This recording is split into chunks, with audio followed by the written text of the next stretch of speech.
When we return, we investigate how, in the age of science, the ancient quest of the shamans went so horribly wrong.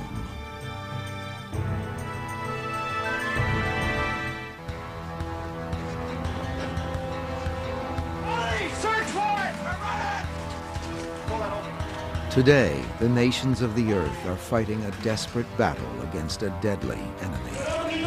A ghastly epidemic that wastes billions of dollars and destroys millions of lives. The worldwide scourge of drug addiction.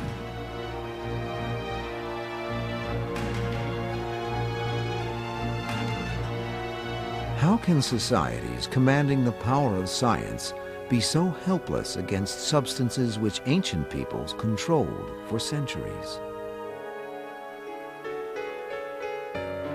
Ironically, it was science's ability to create unnaturally powerful drugs that made modern drug addictions possible. Until the early years of the 19th century, we never had pure isolated alkaloids for popular administration, either in medicine or on the streets of our cities. All of these substances were by definition taken in their natural form, a form that is always safer and always has a lower potential for abuse. In 1860, European scientists extracted pure cocaine from the South American coca leaf. To their astonishment, it proved to be a medical miracle. If you drop a solution of cocaine in the eye, it causes complete anesthesia that allows, for example, a cataract to be removed without pain. So this revolutionized instantly eye surgery. And then people began experimenting with injecting cocaine to cause local anesthesia.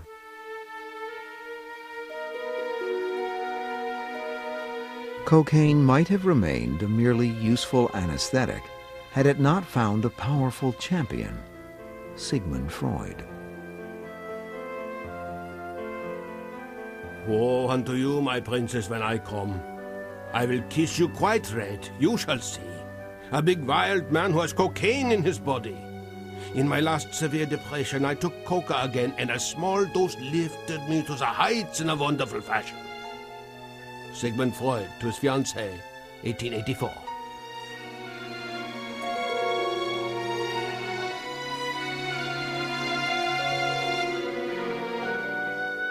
Thanks to Freud, doctors throughout Europe and the United States began prescribing cocaine as a cure for a multitude of ailments, including alcoholism.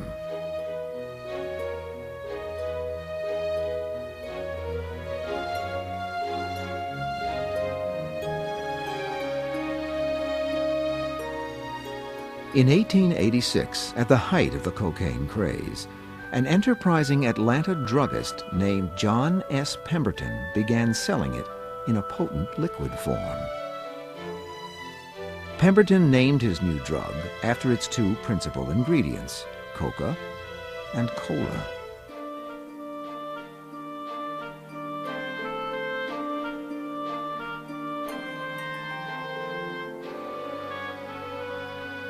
Coca-Cola, the beverage, was originally a medicinal product. The coca, of course, was a coca leaf of South America. The cola nut was the cola nut of Africa, which has caffeine in it. The soda fountain was a kind of poor man's health spa. You know, when you first would saddle up to the counter in the old drugstore at your corner town and you wanted the Coca-Cola, you didn't ask for the pause that refreshes. You asked literally, and the term was, "Give me a shot in the arm." But within a few years, a horrified world discovered the miracle drug's dark side. As their citizens became addicted, governments swiftly outlawed cocaine. In 1905, Coca-Cola lost its kick when its cocaine was removed. One of Sigmund Freud's closest friends died from the cocaine habit Freud had so enthusiastically recommended. Freud himself avoided cocaine addiction, only to die of throat cancer from smoking 20 cigars a day.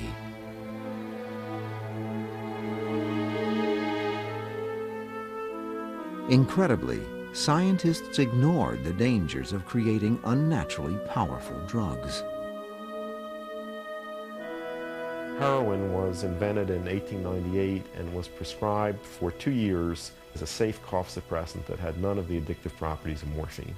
And it took 2 years before people recognized that it was at least as addictive as morphine. Today, science struggles with the riddle of how to control the powerful drugs it has unleashed upon the world. Some scholars believe we may have much to learn from those who still practice the ancient ways.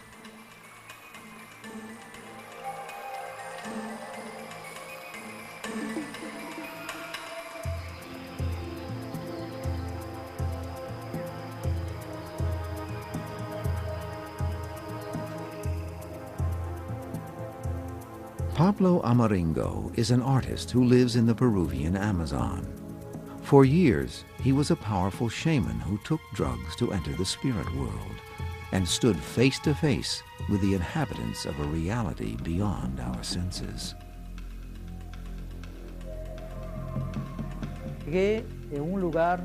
I arrived in this place where there were old men with very long beards and long hair. I saw a tunnel filled with something like smoke, light blue and pretty. I asked one of the old men what it was, and he told me it was where they go to see the being who can do everything, who is all-powerful.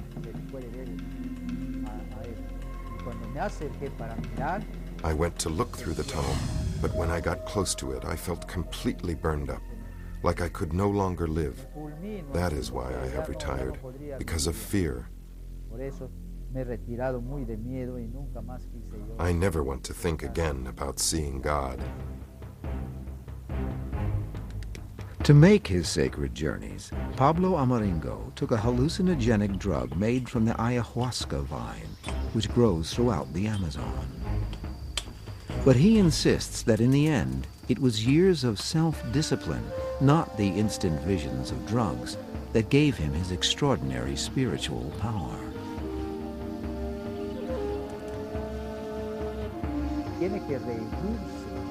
The one who wants to be a shaman has to keep to himself, has to go to the jungle alone to fast.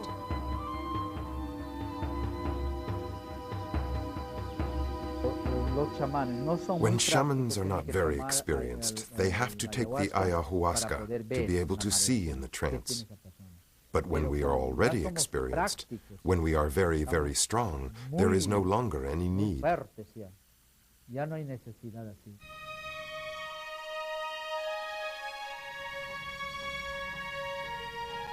Could it be that these men whose lives and beliefs reach so far back in time might show the world a spiritual path we have forgotten?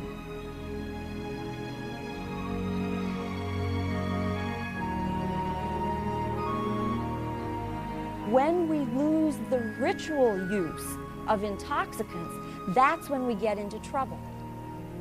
In other words, Native Americans are not dying of lung cancer from smoking, and Peruvian peasants who chew coca leaves are not turning into crackheads. It's happening in this country because we have no context, no sacredness to the use of these substances. If we ask what is the basic difference between the authentic, genuine quest for an alternate reality and the recreational drug scene today, the difference is between escaping from life, which is the motive in the current scene, as opposed to entering more deeply into it, which always requires taking on the added disciplines and responsibilities and ordeals that requires.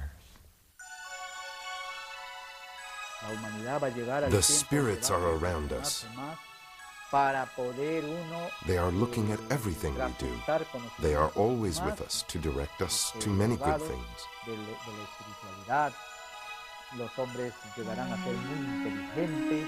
The time will come when humanity will have a higher spiritual knowledge, and they will travel from galaxy to galaxy, from constellation to constellation, from planet to planet. The members are made to feel kind of on edge. Victims of a mass suicide pact. One does not simply passively await for the end of the world to take place. One joins in that process to help it along. Cults, Dangerous Devotion, tonight at 8 on History International.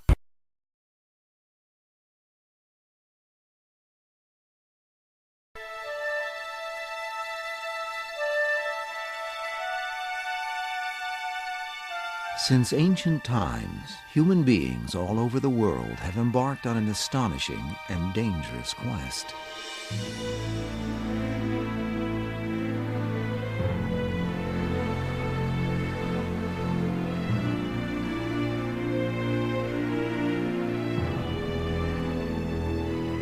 It is a voyage into a land that even to this day remains unknown.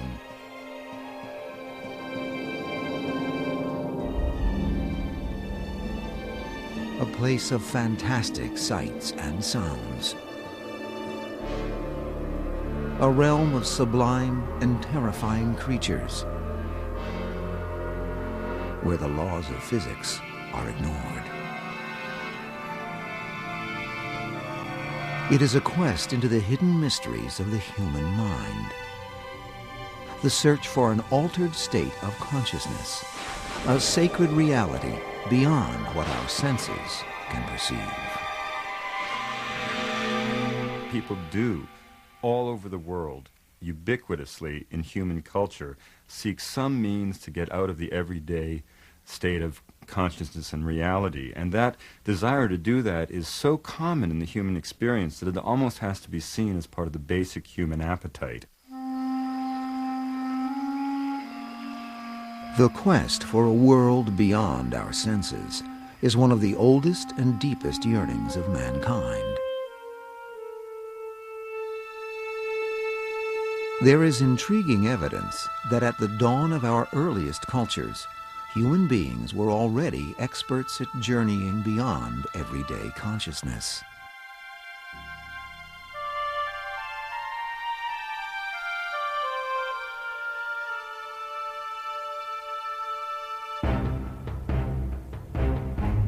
In southern France, the walls of limestone caverns are covered with magnificent paintings of long extinct animals, created by hunters of the Old Stone Age some 25,000 years ago. But some cave paintings have defied interpretation. Deep within one cave, an enigmatic scene depicts a wounded bison and a mysterious human figure who lies on the ground, apparently in a trance. Some scholars believe this painting may be the earliest portrait of the first human beings to experiment with altered consciousness. The mysterious figures known as shamans. They are the mediators between this world and the other world, between the physical and the spiritual, if you will. They are the people who can actually project their spirit or their soul into another dimension.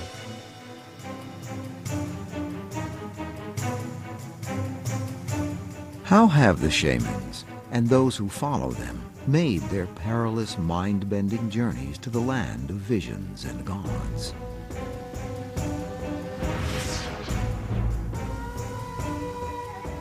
Over countless millennia, seekers have traveled many paths.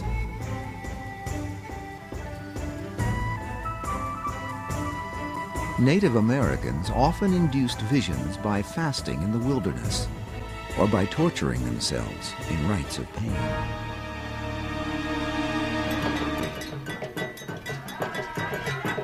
And in Africa, trance dancing is the favored way to liberate the mind from the limits of physical reality.